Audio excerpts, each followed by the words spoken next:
أعوذ بالله من الشيطان الرجيم بسم الله الرحمن الرحيم.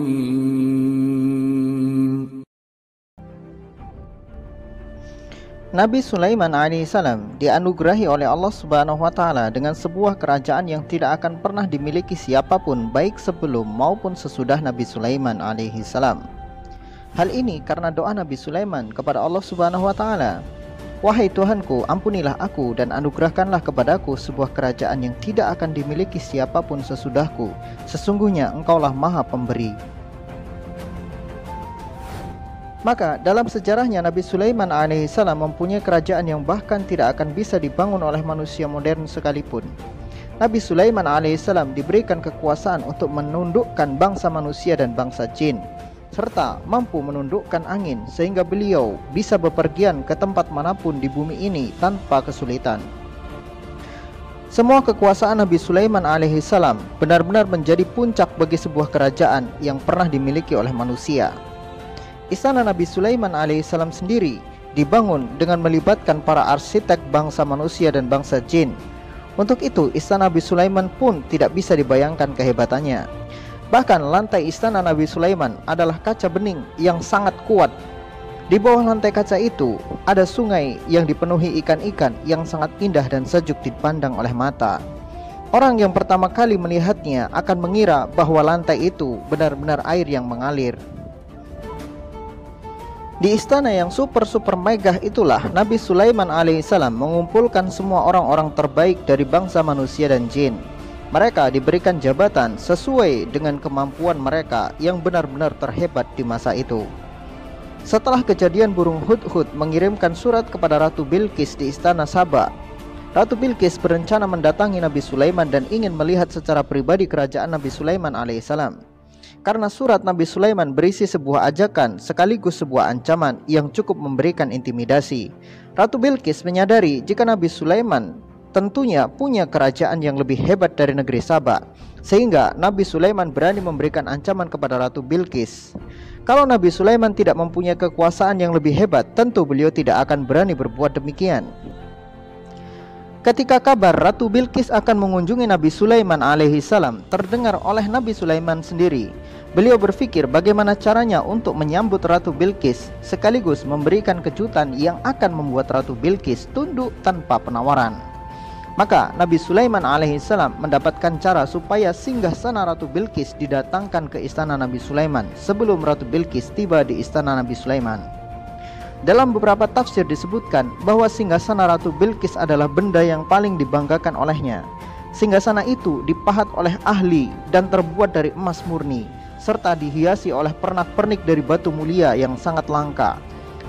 Saking dibanggakannya, Ratu Bilqis sampai membuat pasukan penjaga khusus untuk mengamankan singgasana itu, sehingga penjagaan singgasana itu sangat ketat dan sulit untuk ditembus. Maka bergegaslah Nabi Sulaiman mengumpulkan semua pembesar kerajaannya, orang-orang terhebat dari bangsa jin dan manusia. Nabi Sulaiman memberikan tantangan kepada mereka untuk mendatangkan singgasana Ratu Bilqis ke istana Nabi Sulaiman secepat yang bisa dilakukan oleh mereka. Hal ini Allah Subhanahu wa Ta'ala sebutkan di dalam Al-Quran.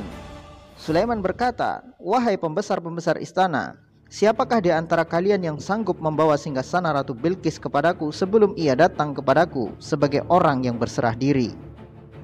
Para pembesar itu pun langsung bergemuruh ribut karena keinginan Nabi Sulaiman kali ini hampir mustahil untuk dilakukan. Bahkan ketika kita hidup di dunia modern sekalipun, pengiriman barang secepat itu tidaklah mungkin, kecuali ada orang di istana Sulaiman yang mempunyai teknologi lebih maju dari teknologi modern saat ini. Ketika para pembesar istana itu sibuk berpikir dan berdiskusi sesama mereka, seorang jin bernama Ifrit mengajukan diri untuk membawa istana Ratu Bilqis. Sebagaimana firman Allah Subhanahu wa Ta'ala, "Berkatalah Ifrit dari golongan jin, aku akan mendatangkan kepadamu dengan membawa singgasana itu sebelum kamu berdiri dari tempat dudukmu.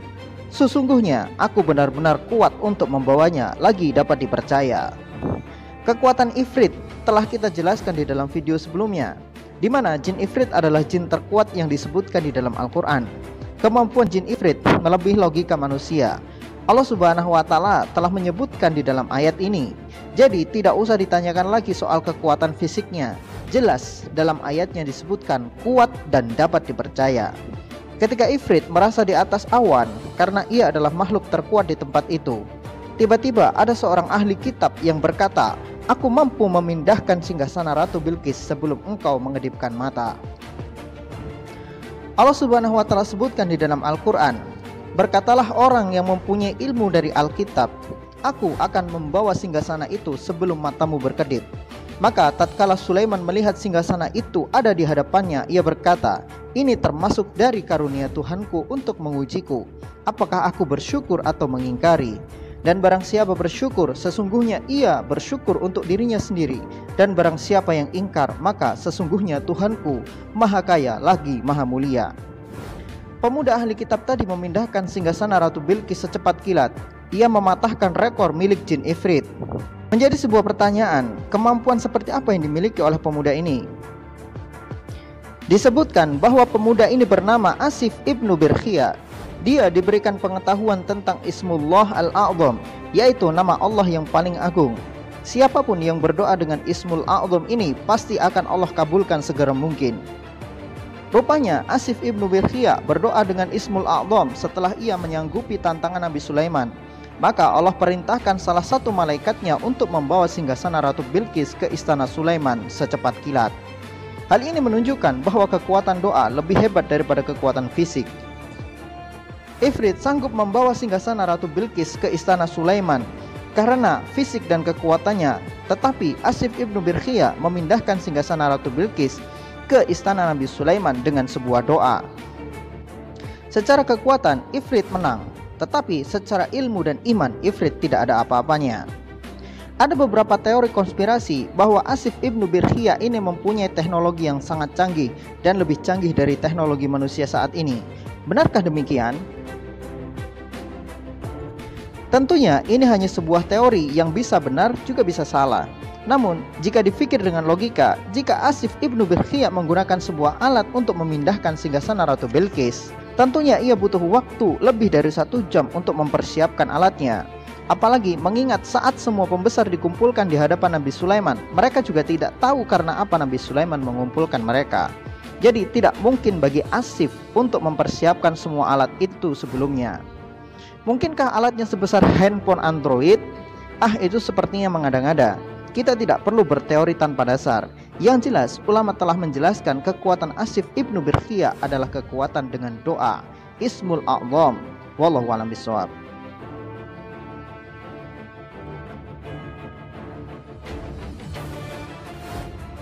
Ketika Ratu Bilqis sampai di istana Nabi Sulaiman, dia baru menyadari betapa kecil negara dan kekuasaannya dibandingkan dengan kekuatan Nabi Sulaiman. Ketika Ratu Bilqis memasuki istana utama milik Nabi Sulaiman, dilihatnya lantai istana itu seperti air. Ia pun mengangkat pakaiannya sehingga terlihat betisnya. Di saat itulah Nabi Sulaiman menegur Ratu Bilqis bahwa lantai itu bukan air melainkan kaca yang sangat bening. Dari sanalah kesombongan Ratu Bilqis luntur. Betapa tidak apa-apanya dia dibandingkan dengan Nabi Sulaiman alaihissalam dan istana megah miliknya. Bilqis menyadari betapa selama ini ia sombong terhadap kemakmuran negerinya sehingga menyembah matahari bukan menyembah Tuhan pencipta matahari. Belum selesai kekaguman Ratu Bilqis terhadap istana Nabi Sulaiman, Nabi Sulaiman memberikan kejutan yang lebih hebat lagi. Nabi Sulaiman menunjukkan sebuah singgasana milik Bilqis sembari berkata, "Apakah kamu masih mengenali ini?" tanya Nabi Sulaiman. Ratu Bilqis antara percaya atau tidak. Ia berkata, "Sepertinya ini adalah milikku," jawab Ratu Bilqis. Wajar jika Ratu Bilqis hampir tidak percaya jika itu adalah singgasana miliknya, karena yang dia ingat singgasana miliknya ada di istana dan dijaga ketat oleh penjaga khusus. Dan akan lebih tidak masuk akal lagi bagaimana cara membawa benda sebesar itu melewati antar negara. Maka Bilqis pun berserah diri bersama semua pembesarnya. Mereka bersaksi bahwa tidak ada Tuhan selain Allah dan Nabi Sulaiman adalah Nabi utusan Allah. قبل الحلقات تيه بضياع